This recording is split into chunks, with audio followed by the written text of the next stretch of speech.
Chosen one, listen carefully. This message isn't an accident. God is preparing something you never saw coming.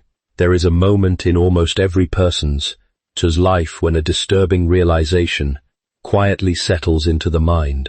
What you believed about someone is no longer what you can honestly say is true. It does not arrive with dramatic music or unmistakable proof. More often, it comes through small observations. A conversation that does not quite make sense.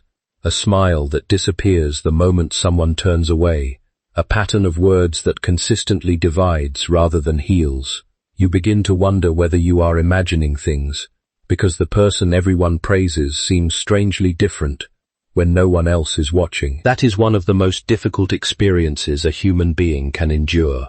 Not because it proves someone is evil, but because it forces you to question your own perception. The greatest conflict is often not between two people.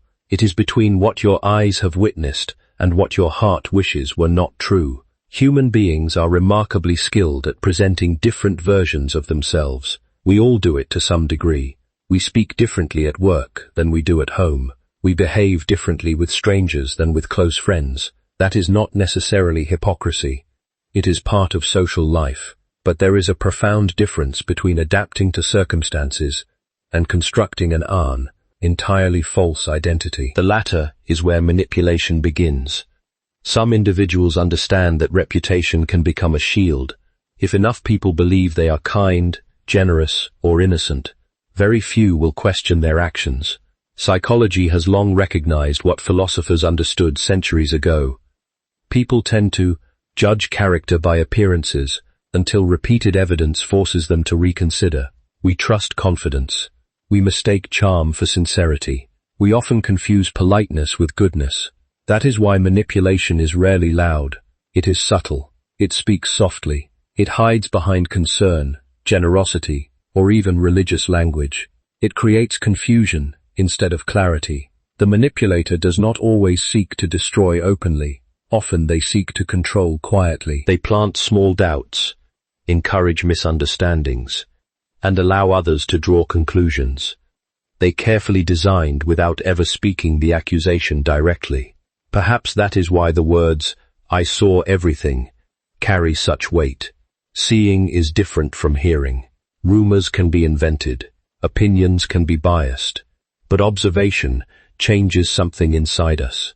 Once you genuinely see a pattern, it becomes difficult to pretend it does not exist. Yet wisdom requires another step. Seeing is not the same as judging. One event does not reveal an entire soul. A single difficult moment does not define a lifetime of character. This is where discernment becomes more valuable than suspicion. Discernment asks patient questions. Suspicion rushes toward permanent conclusions. C.S. Lewis often reminded readers that the battle between good and evil is not merely external but deeply internal. Before assuming another person's intentions, we must first guard our own hearts against bitterness. Otherwise, the very deception we believe we have uncovered begins quietly transforming us into people who no longer trust anyone. This is especially important within families. Family relationships carry expectations that friendships often do not. We expect loyalty, honesty, and mutual care. When those expectations appear threatened, the emotional pain is intensified because betrayal inside the home feels different from betrayal anywhere else. It strikes at our sense of belonging. But notice something remarkable. Truth does not demand panic. Truth invites patience. If what you have seen is real, time will usually reveal the pattern more clearly than confrontation ever could. People can maintain appearances for surprisingly long periods, but character eventually becomes visible through repeated choices. Masks grow heavy. Pretending requires constant effort. Authentic character, whether good or bad, eventually speaks through consistent behavior. This does not mean you become cynical. It means you become observant. You stop judging people by isolated moments and begin paying attention to repeated patterns. You refuse to let emotion become your only guide, but neither do you ignore what experience continues to teach you. And perhaps the greatest lesson is this. God may allow you to see what others cannot, not to make you proud, but to make you wise. Revelation is never permission to become arrogant. It is an invitation to exercise restraint, compassion, and careful judgment. The person who truly understands human nature is not the one who exposes every flaw, but the one who knows when silence, patience, and wisdom accomplish more than accusation ever could. So if you believe you have seen something others have missed, do not let that knowledge harden your heart. Let it sharpen your discernment, deepen your character, and remind you that the greatest victory is not exposing darkness. It is refusing to let darkness shape who you become. Once you begin to recognize that appearances are not always reality, another question naturally emerges. Why would someone create tension within a family in the first place? The answer is rarely as simple as malice. Human behavior is almost always rooted in something deeper than the actions we observe. Behind many acts of manipulation lies an emotion that has remained unhealed for years. It may be insecurity, it may be jealousy, it may be the quiet fear of losing influence, affection, or significance. The tragedy is that these emotions seldom announce themselves honestly. Very few people wake up intending to divide a family. Instead, they justify their actions. They convince themselves that they are protecting their position, defending their dignity, or correcting an injustice. In doing so, they slowly blur the line between self-preservation and selfishness. What begins as a private insecurity eventually becomes a public conflict. Family relationships are uniquely vulnerable because they are built upon trust rather than contracts. In the workplace, people expect competition. Among strangers, caution is natural. But within a family, people lower their defenses. They assume that shared history guarantees shared loyalty. When that expectation is broken, the wound reaches far beyond the immediate disagreement. It shakes one's confidence in the very place that was supposed to provide safety. Notice how conflict inside families rarely begins with dramatic confrontations. More often, it starts with something almost invisible. A conversation changes after one person leaves the room. A compliment is followed by a subtle criticism. An innocent misunderstanding is quietly encouraged instead of corrected. Information is selectively shared. Silence becomes a tool rather than a moment of peace. Over time, these small acts accumulate until people who once trusted each other begin questioning motives they never doubted before. Psychologists describe this as relational manipulation, where influence is exercised indirectly rather than openly. Instead of solving disagreements through honest conversation, the manipulator creates emotional alliances. They become the interpreter of everyone's intentions.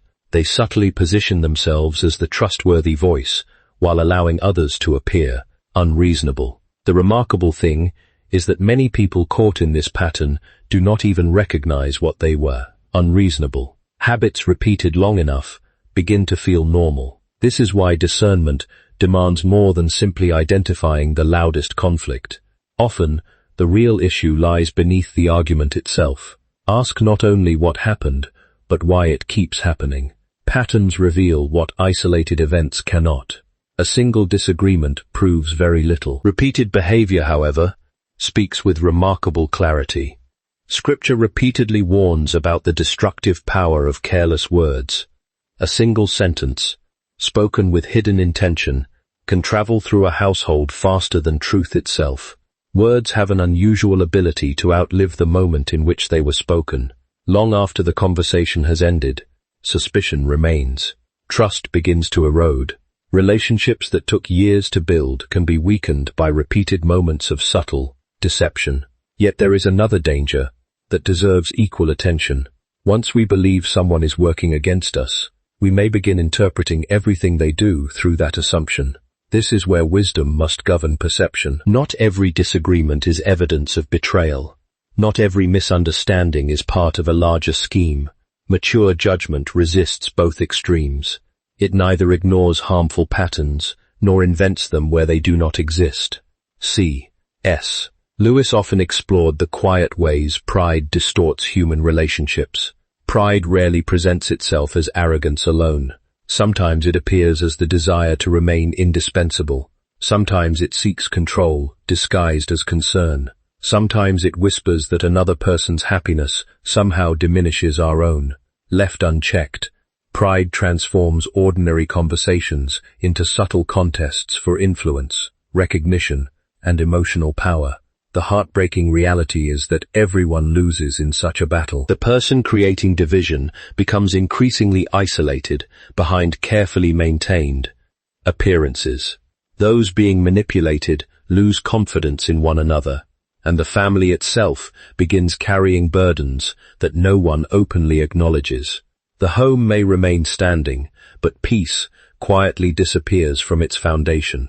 That is why your greatest responsibility is not merely to recognize unhealthy behavior, but to refuse participation in it. Resist the temptation to answer gossip with gossip, manipulation with manipulation, or bitterness with bitterness. Every family conflict offers two paths. One leads deeper into resentment. The other requires remarkable courage. The courage to speak honestly, to listen carefully, and to protect truth without abandoning compassion. Because in the end, the strongest person in any family is not the one who wins every argument. It is the one who refuses to let hidden conflict steal the integrity of their own heart. After recognizing that hidden conflict often grows from wounded hearts rather than obvious hostility, an even deeper question emerges. Why would God allow you to see any of it at all? If revelation brings discomfort, uncertainty, and sometimes loneliness, what purpose could it possibly serve? Most of us assume that if God reveals the truth, He expects immediate action. We feel compelled to confront, expose, defend, or explain. But throughout Scripture, divine revelation is rarely given for impulsive reaction. More often, it is given to prepare the heart before it prepares the circumstances. That is one of the hardest lessons to accept. We naturally believe that seeing clearly means acting quickly, yet wisdom teaches the opposite. There are moments when restraint is more powerful than confrontation, when silence accomplishes more than an argument ever could. Not because truth should remain hidden forever, but because truth spoken at the wrong time is often rejected, while truth revealed in the right season has the power to transform. Think about how God works in nature. A seed is placed beneath the soil long before anyone sees evidence of life. Beneath the surface, invisible processes are taking place. Roots are forming. Strength is developing. If someone became impatient and dug up the seed every few days to check its progress, they would destroy the very thing they hope to see grow. Human relationships often follow the same principle. Sometimes God allows you to witness what others cannot, not so you will uproot the situation immediately, but so you will learn patience while He continues working beneath the surface. There are realities you cannot change through force, but you can navigate wisely through understanding. This is where discernment becomes a spiritual discipline rather than merely an intellectual skill. Discernment is not the ability to find fault in others. It is the ability to distinguish between what requires your response and what requires your trust in God. That distinction changes everything. Many people confuse discernment with suspicion. Suspicion assumes the worst before evidence exists. Discernment quietly observes, weighs the facts, examines motives carefully, and refuses to let emotion become the final judge. One creates fear, the other produces wisdom. Perhaps you have experienced the frustration of trying to explain something that others simply could not see. You noticed repeated patterns. You sensed inconsistencies. You observed behavior that seemed completely different when certain people were absent. Yet every attempt to explain it left you feeling misunderstood. In moments like these, it is tempting to become desperate for validation. But consider this carefully. God has never depended upon public approval to establish truth. Reality does not become more real because everyone agrees with it, nor does it become false because others fail to recognize it. Your responsibility is not to convince every person around you. Your responsibility is to remain faithful to what is true without allowing frustration to control your spirit. C.S. Lewis frequently reminded readers that character is shaped far more by our responses than by our circumstances. Two people may witness the same injustice. One becomes consumed by bitterness, while the other grows in wisdom and compassion. The difference is not what they saw. The difference is what they allowed their experience to produce within them. There is also a profound humility required when God reveals uncomfortable truths. Seeing something hidden does not make you morally superior. It simply gives you greater responsibility. Knowledge without humility becomes pride. Understanding without compassion becomes judgment. The more clearly you perceive the weaknesses of others, the more carefully you must guard your creation. Remember that every person carries unseen battles. Some wounds produce kindness. Others produce control, manipulation, or fear. This does not excuse destructive behavior, but it reminds us that justice and mercy are not enemies. God embodies both perfectly, and those who seek His wisdom must learn to hold both together. Sometimes the greatest miracle is not that hidden motives are exposed.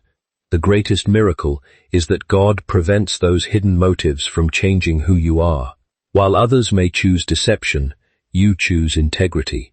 While others rely on manipulation, you rely on truth. While others seek control, you surrender the outcome to God. And when the right moment finally arrives, you will discover that God's timing accomplishes what human urgency never could. Truth has a quiet strength of its own. It does not need constant defense. It simply needs faithful people who are willing to live by it. So if God has allowed you to see what others have overlooked, do not mistake that revelation for a call to panic. Receive it as an invitation to grow in wisdom, patience, and unwavering trust. Because the clearest vision is not found in seeing everything before everyone else, but in learning to wait until God's purpose becomes as clear as His truth. Once the truth has settled into your heart, and you have learned to wait instead of reacting impulsively, another challenge quietly appears. Knowing the truth is one test. Deciding how to respond is another. In many ways, the second test is the more difficult of the two. There is a powerful temptation that follows every disappointment. We begin to believe that because someone has treated us unfairly, we are justified in returning the same treatment. We tell ourselves that exposing them, embarrassing them, or making them experience the same pain is simply justice. But there is a subtle difference between justice and revenge, and if we fail to recognize it, we may become the very thing we once condemned. This is one of the oldest patterns in human history. Hurt people often hurt people, not because they are naturally cruel, but because pain has convinced them that retaliation is the only language anyone understands. Yet every act of revenge creates another wound, and every new wound becomes the beginning of another cycle. Before long, no one remembers where the conflict started. Everyone simply remembers being injured. That is why responding with wisdom requires far more strength than responding with anger. Anger is immediate. Wisdom is deliberate. Anger seeks satisfaction in the moment. Wisdom considers the consequences that will remain long after emotions have faded. When relationships become strained, especially within a family, there is enormous pressure to choose sides. One conversation becomes 2. One disagreement becomes 10. Every person begins gathering evidence to prove they are right. Gradually, the pursuit of truth is replaced by the pursuit of victory. And once winning becomes more important than understanding, the relationship itself becomes the casualty. It is worth asking a difficult question. What if your greatest victory is not proving someone wrong? What if your greatest victory is refusing to allow another person's behavior to dictate your own character? That kind of response feels unnatural, because our instincts demand immediate resolution. We want everyone to recognize what happened. We want apologies to come quickly. We want fairness to arrive without delay. But life rarely unfolds according to those expectations. Some misunderstandings remain unresolved for years. Some apologies never come. Some people continue believing a version of events that is incomplete or entirely false. If your peace depends upon everyone agreeing with your perspective, your peace will always remain fragile. True peace comes from something far more stable. It comes from knowing that integrity does not require constant validation. Character is not measured by how loudly you defend yourself, but by how faithfully you live. When others misunderstand you, this does not mean becoming passive. Wisdom is never weakness. There are moments when boundaries become necessary. In fact, healthy boundaries are often expressions of love rather than hostility. They protect dignity without destroying relationships. They allow compassion to exist without enabling harmful behavior. Many people confuse forgiveness with permission. They believe forgiving someone means pretending nothing happened or allowing the same patterns to continue indefinitely. But forgiveness and trust are not identical. Forgiveness releases the burden of resentment. Trust is rebuilt through consistent evidence of change. One can be offered freely. The other must be earned over time. C.S. Lewis observed that humility is not thinking less of yourself, but thinking of yourself less. That principle becomes especially meaningful in family conflict. Humility does not require accepting mistreatment. It simply refuses to make the conflict the center of your identity. You are more than someone else's opinion of you. You are more than the accusations directed toward you. Your worth is not determined by another person's ability to recognize it. There is also remarkable freedom in resisting the need to expose everything immediately. Some truths reveal themselves without your assistance. Time has a way of uncovering what constant arguments often conceal. Character speaks repeatedly, and eventually, even those who once ignored the pattern begin to notice what they could not see before. This is why patience is not passive waiting.